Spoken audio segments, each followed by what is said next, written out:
In 1846, a sailor was accused of a heinous crime, and the public demanded justice be served. But as the trial commenced and more people got to know the man, some came to defend him and believed that he should be spared. Questions about the man's identity and his culpability remained long after he was brought to the gallows for his execution. Why would anyone want to give the murderer mercy? Let's dive in. Charles Redburn, not to be confused with Herman Melville's novel, was a real man. That just wasn't his actual name, which everyone around him seemed to know and no one seemed to care about. He claimed to be from Sweden and to come from a respectable family, and though his birth date is unknown, he was around 35 years old. Other details about his life were sparse. He was a sailor and a cook on board the Jane Hammond in and around St. John's, Newfoundland. He had a straightforward job. Most of the crew were more concerned with his ability to cook a tasty meal than his background. He was beloved by many on board. His time as a sailor under Captain Oliver Healy was unremarkable in the best sense of the word. Redburn was known for being a simple man of good character with a calm demeanor and a pleasant disposition, at least before he suddenly decided to stab one of his crewmates in the back.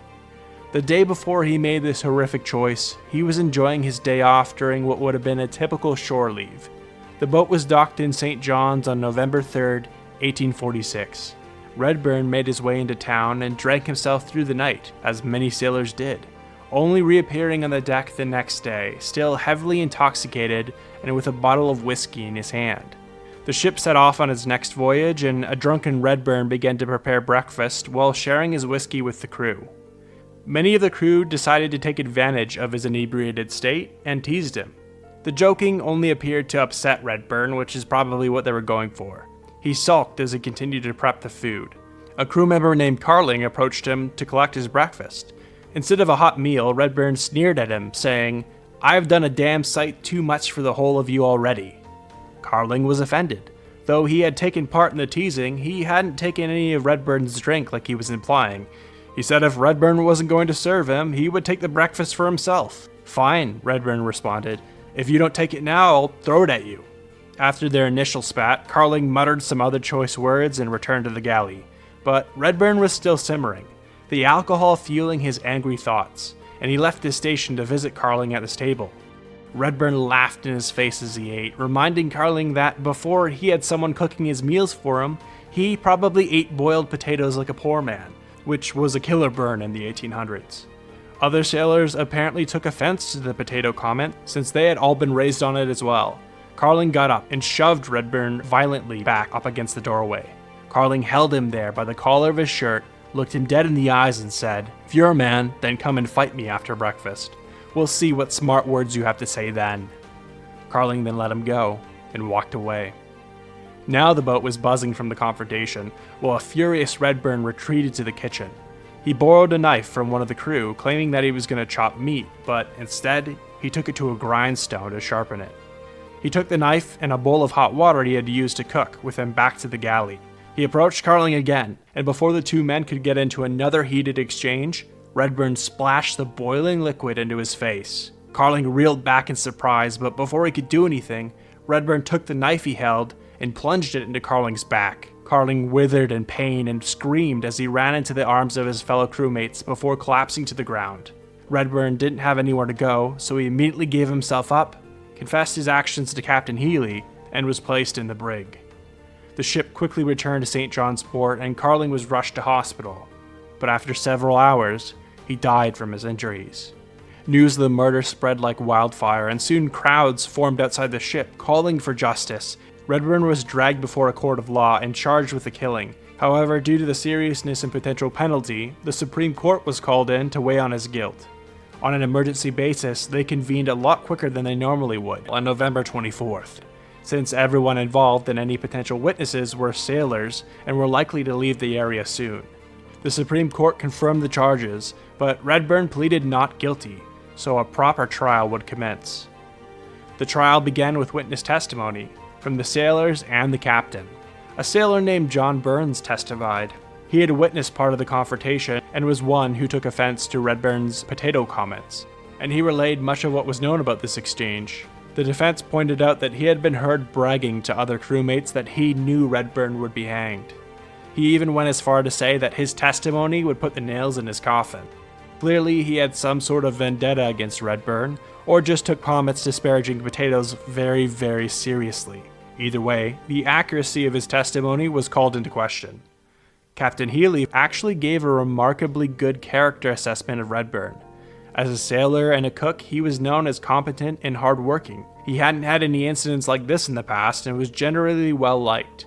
The defense used these testimonies, as well as the fact that Redburn was heavily intoxicated at the time, to build their case. They argued that his judgment was clouded, and he was overcome by anger, leading him to act in a way that no one would, especially not him. Not even the captain thought he would do something like this. Redburn, for what it was worth, once he was more sober, immediately started to show remorse for Carling's death, claiming that he hadn't been trying to kill him. All of this did not stop the jury at the time from finding him guilty, but they did recommend that the sentencing be merciful, and that he not be given the death penalty. But the judge had other ideas. He sentenced Redburn to death, to be hanged at the end of December. His reasoning? He felt that this was the only way true justice could be served. A life for a life. The judge encouraged him to take the time he needed to reflect on his life, consult with religious counsel, and seek repentance. Redburn took everything in stride and stayed calm and composed throughout the sentencing. In fact, he was calm, cool, and collected throughout the trial.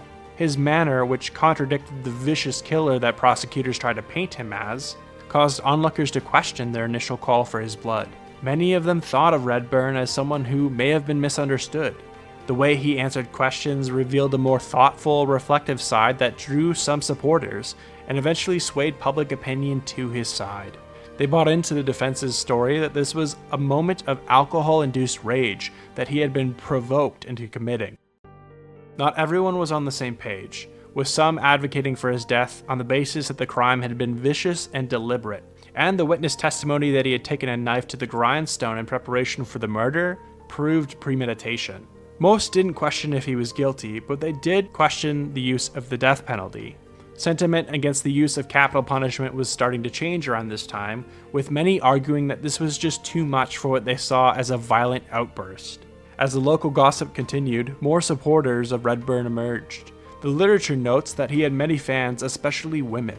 There were also several conspiracies floating around about the man, including the idea that, instead of being from Sweden like he said, he was actually a long-lost citizen of St. John's. Apparently, while in prison, he recalled being lost at sea along with his family. Around the time he reported going missing, a large family in St. John's with young children around his age had also gone missing at sea. People put two and two together and decided he must have been from that missing family. And if he truly was a lost citizen of their land, then they might have more reason to grant him clemency. There were plenty of reasons for citizens to begin questioning his pending execution, and the news that more people were advocating for him to be spared kept Redburn in good spirits. He started to ask himself, would he actually be executed? Would something change? Unfortunately for him, nothing did. Despite his supporters, Redburn's sentence remained, and the date of his execution arrived on December 29, 1846. It was strategically placed on a holiday weekend and one that happened to be bitterly cold, so not many of his supporters were able to attend or were kept out of the loop to avoid complications. Redburn emerged from his cell into the cold, dreary day, appearing surprisingly calm and confident with the Reverend by his side. Perhaps he had accepted his fate. Maybe he still believed he would be saved. Either way, he made his way to the gallows, and did one more thing that reminded people why he was being supported in the first place. The jail was new, having never been used as an execution site before. The noose was set to lift him high up in the air, not just snap his neck, like how many sailors were executed on ships. As he got prepared, Redburn did not fight or protest to escape his death in any way.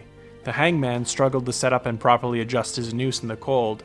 Redburn noticed his struggle and called the jailer over to help the man. He noted that he understood that this was a hard job and wanted him to be okay. Everyone in attendance was a little taken aback by this, and some even started to tear up.